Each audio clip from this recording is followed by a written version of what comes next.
નમસ્તે all the ડિગ્નેટરીઝ અને બધા જે અહીંયા બેઠેલા છે. હું જેડીએફથી છેલ્લા 3 વર્ષથી જોડાયેલી છું અને મેં જેડીએફને ત્યારે ગોઈતું હતું જ્યારે મારે એક પ્રોજેક્ટ કરવો હતો. એટલે મેં અપુલભાઈ સાથે વાત કરી હતી કે મારે આવી રીતે એક પ્રોજેક્ટ કરવો છે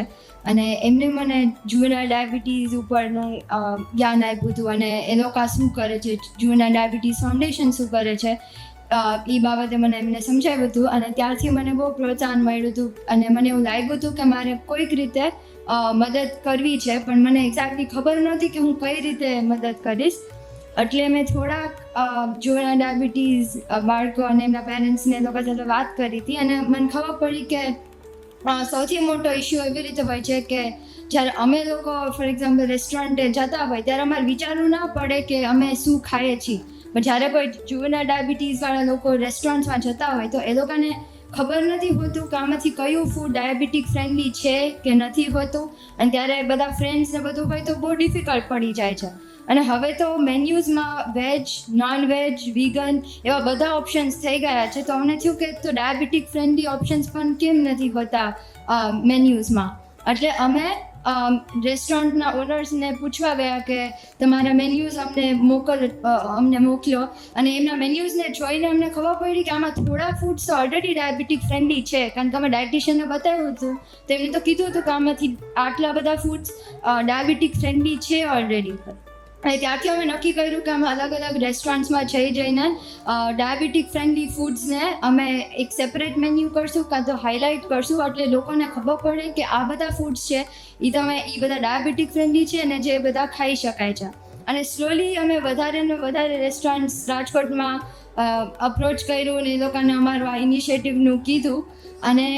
એમ કરતાં કરતાં અમારે ટીમ થોડી મોટી થઈ અને અત્યારે અમે બધા છીએ.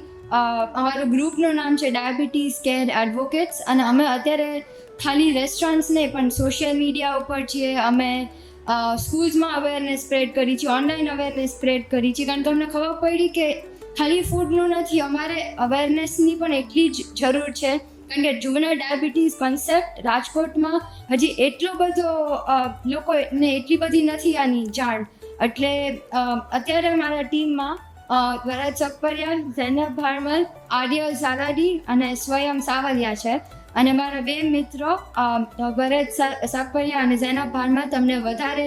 ઇન્ફોર્મેશન આપશે કે અમે આ પ્રોજેક્ટને કઈ રીતે ખાલી રેસ્ટોરન્ટ્સ નહીં પણ બીજા સેગમેન્ટ્સમાં પણ અમે લઈ ગયા છીએ અને કઈ રીતે અમે એને ત્યાં ગ્રો કર્યું છે. નમસ્તે, મારું નામ ઝૈનબ ભારમલ છે.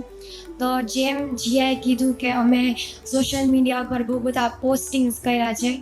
તો હવે જે અમે રેસ્ટોરન્ટ્સમાં ગયા અને એમાં જોયું અમે કે ઘણી બધી ડાયાબિટીક ફ્રેન્ડલી ડિશિસ છે, પણ અમે હજી વધારે બનાવી શકીએ છીએ. એટલે અમે અમારી મેળે બહુ બધી ડાયાબિટીક ફ્રેન્ડલી ડિશિસ બનાવી અને જોયું કે જે નાના નાના સબસ્ટિટ્યૂટ્સ કેવી રીતે કરી શકીએ છીએ, જેમ કે જે મેયોનેઝ છે, હવે એ ડાયાબિટીક્સ વધારે પ્રમાણમાં નથી ખાઈ શકતા, તો એના બદલે અમે શું સબસ્ટિટ્યૂટ કરી શકીએ છીએ જેનાથી કોઈ પણ ફૂડ છે જેમ કે બર્ગર છે કે એ બધું ડાયાબિટીક્સ પણ ખાઈ શકે છે, જેવી રીતે બીજા લોકો ખાઈ શકે છે એવી રીતે ડાયાબિટીક્સ પણ ખાઈ શકે છે આ બધા નાના નાના સબસ્ટિટ્યૂટ્સ કરીને. એટલે આ બધું અમે અમારા સોશિયલ મીડિયા જેમ કે ઇન્સ્ટાગ્રામ ઉપર પોસ્ટ કરી છે, અને એની સિવાય બી અમે ડાયાબિટીસની જનરલ અવેરનેસ પોસ્ટ કરી છે ઇન્સ્ટાગ્રામ પર, જેમ કે ડાયાબિટીસ શું છે, અલગ અલગ ડિફરન્ટ ટાઈપ્સ ઓફ ડાયાબિટીસ શું છે, ટાઈપ 1, ટાઈપ 2, અને એના સિવાય કે શું લેવાય ડાયાબિટીસમાં છે બેલેન્સ ડાયટ, જેનાથી ડાયાબિટીસનું પ્રમાણ કમ થઈ શકે છે. તો હવે આ બધું જ્યારે અમે લોકો આનું રિસર્ચ કરતા હતા કે શું હોય છે ડાયાબિટીસ, તો મને એવું પ્રેરણા મળી કે હું બીજી વસ્તુએ રિસર્ચ કરી શકું, જેમ કે કેવી રીતે ડાયાબિટીસ કનેક્ટેડ છે PCOSથી, જે ઘણી બધી દીકરીઓને હોય છે અત્યારે, તો કેવી રીતે આપણે ડાયાબિટીસને કમ કરી શકીએ, તો એનાથી PCOS પણ કમ થઈ શકે છે. એટલે આની માટે મેં મારો પોતાનો કોર્સ બનાવ્યો છે, જેના અંદર હું વાત કરું છું કેવી રીતે આયુર્વેદાથી આપણે ડાયાબિટીસને કમ કરી શકીએ છીએ, કેન્સરને કમ કરી શકીએ છીએ અને PCOSને બી કમ કરી શકીએ છીએ. હવે હું મારા ફ્રેન્ડ ભરતને વિનંતી કરીશ કે કેવી રીતે અમે સ્કૂલ્સમાં આની અવેરનેસ ફેલાવી એની વાત કરીએ. નમસ્તે, મારું નામ ભરત સકપરિયા છે અને અમે જ્યારે JDFના જુનિયર ડાયાબિટીક બાળકો હારે વાત કરી હતી ત્યારે અમને એવું જાણવામાં આવ્યું કે એ લોકોને સ્કૂલ્સમાં થોડાક પ્રોબ્લેમ્સ આવે છે કેમ કે એ લોકોના ટીચર્સને ખબર નથી હોતી કે એને મદદ કેવી રીતે કરી શકે છે.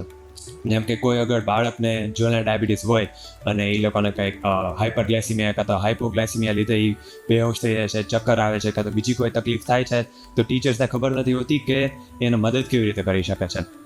તો આના માટે અમે એવું નક્કી કર્યું કે અમે અલગ અલગ સ્કૂલોમાં જાય છીએ અને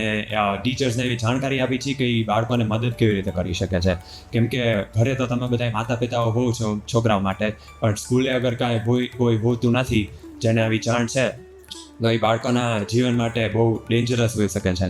તો અમે અત્યારે ઘણી બધી સ્કૂલોમાં ઓલરેડી ગયા છીએ અને અમારે વધારે પણ સ્કૂલોમાં હજી જવું છે તાકી અમે વધારે બાળકોને મદદ કરી શકીએ અને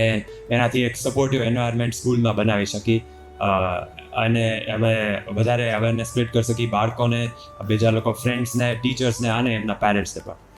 અને આ પ્રોજેક્ટ દરમિયાન મને એવું પોતાને પ્રેરણા મળી કે હું ડાયાબિટીસ વિશે વધારે રિસર્ચ કરું અને એનાથી મને આવી ખબર પડી કે એવા બહુ બધી વસ્તુઓ છે આપણી જીવનશૈલીમાં જેનાથી આપણે આપણો ડાયાબિટીસનો અસર ઘટાડી શકીએ. એટલે મેં એની ઉપર એક રિસર્ચ પેપર પણ લખ્યું છે જેમાંથી હું કહી શકું છું કે આપણે આપણી જીવનશૈલી કેવી રીતે સારી બનાવી શકીએ જેનાથી ડાયાબિટીસની અસર આપણે ઘટાડી શકીએ. અને હવે હું હજી જીયાને ખાલી કહીશ કે તમને એડ્રેસ કર. તો હવે હું બધાને નમ્ર વિનંતી કરું છું કે તમે જે રીતે તમારી રીતે તમે ડાયાબિટીસની ઓછી કરવામાં તમે જેટલી મદદ કરી શકો એટલી પ્લીઝ કરજો. તમારે અમને રીચ આઉટ કરવું હોય, અમને મેસેજ મોકલવા હોય તો અમે ઓપન છીએ અને તમારે જે રીતે તમારે હેલ્પ કરવી હોય, સપોર્ટ કરવું હોય તમે કરી શકો છો. અને સૌથી વધારે અમારો બધાનો ગોલ તો એવી રીતે જ છે કે અમે ડાયાબિટીસવાળા લોકોને સિમ્પથી નહીં પણ એમ્પથીથી જોઈ શકીએ છીએ અને એ લોકો માટે એક વર્લ્ડ ખાલી એક થોડું કમ્ફર્ટેબલ પ્લેસ બનાવવા માગીએ છીએ અને અમારી બધી એફર્ટ્સ એના માટે જ છે. Thank you. જુઓ આ બાળકો કેવું પોતાની રીતે ઇનિશિયેટિવ લે છે. અમે કે ટાઈપ 1 નથી પણ તો એની રીતે ઇનિશિયેટિવ લે અને કેવી રીતે તમારી લાઈફ સ્કૂલમાં, હોટેલ્સમાં કે ક્યાંય સોસાયટીમાં કમ્ફર્ટ થાય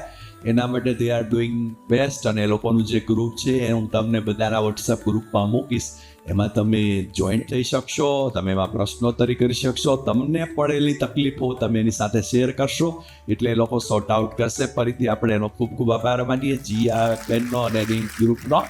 કે ખૂબ they are doing the best thing for JDF. રાજકોટમાં આવું બાળકોનું એક ગ્રુપ પણ છે કે જે પોતે સ્ટડી કરે છે સાથે સાથે અન્યની પણ કેર કરે છે.